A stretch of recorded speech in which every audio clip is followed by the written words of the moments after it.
Everyone, how much you can absorb in terms of absorb energy when you're learning Qigong. Absorb the energy content or the energy information is to do with your level of openness in your body and openness in your energy field and the internal electrics in your body. So it really comes down to how well is your foundation set in your body. Do you have a strong foundation of Kung Fu, of internal martial arts, of which same as Kung Fu, and or foundation within Qigong? So one thing you may notice, and if you're a teacher, you'll notice this more readily.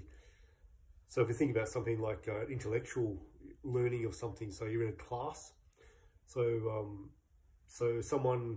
the class is maybe 60 minutes as a lecture on some particular subject, and then there's a group of people or one person when you talk to them after, it's like, wow, that person absorbed so much of that class.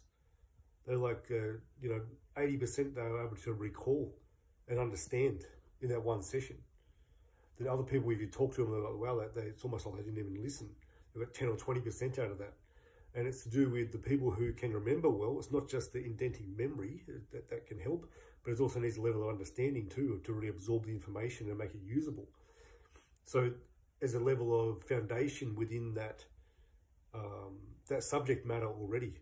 So if you have a really strong foundation, when you hear information about that subject, especially if it's a little bit new information, you're able to absorb it into already a framework that you can think with.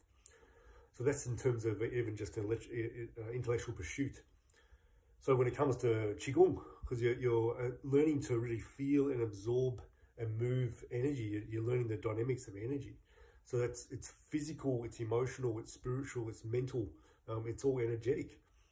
So I remember hearing one of my teachers, she would be with her teacher for 6 hours in a day, and she would absorb most of that in a day.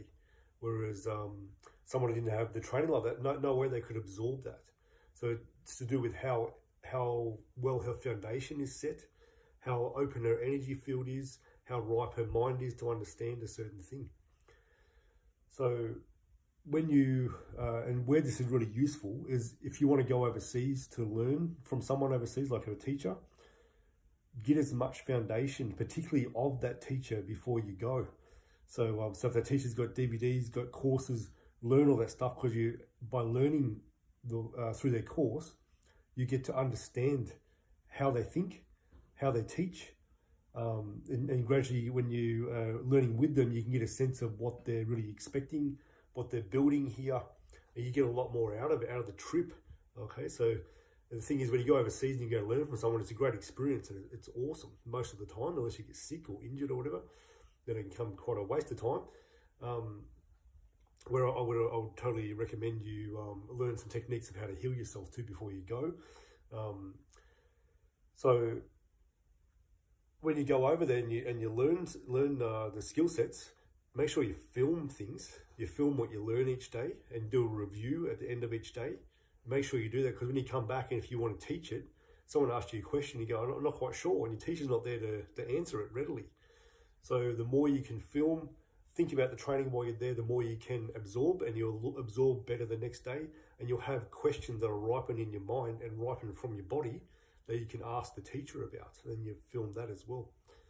I hope that makes sense. So if you really want to learn things, it's to do with how open your energy structure is.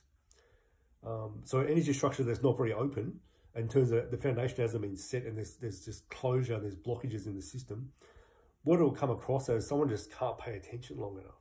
They don't have the mental space, the ability to be able to hold the mind on one thing. So that's already a foundation is not set. The mind just cannot stay still for long enough to absorb. There's blockages in the energy system, and when those blockages get hit as that new energy is coming in, or the energy is meant to be moving a certain way from the new practice, what it hits is your triggers, hits your trauma, hits your emotional blocks, hits the worries in your life, the deep things you're meant to be working on, doing inner work. So it might be anger, might be depression, might be longing for a relationship. Could be the sorry you never got from your parents. All sorts of stuff can come through. That's all how energy blocks hold themselves in your body, through beliefs, through thoughts, emotions, and triggers, experiences, that kind of thing. So the more that has been resolved and you work with, the more the energy can penetrate more deeply into you too. The more you're able to move your body, which is part of Qigong work. It's all physical as well. It's not just energetic. As much as some people don't want to think that, it's like we're in a physical body. The more you can move your body, better. The more you can flow and be a lot more like fluid-like with your body, the more you can absorb and actually adapt your body into certain shapes that Qigong is asking for. I hope that makes sense.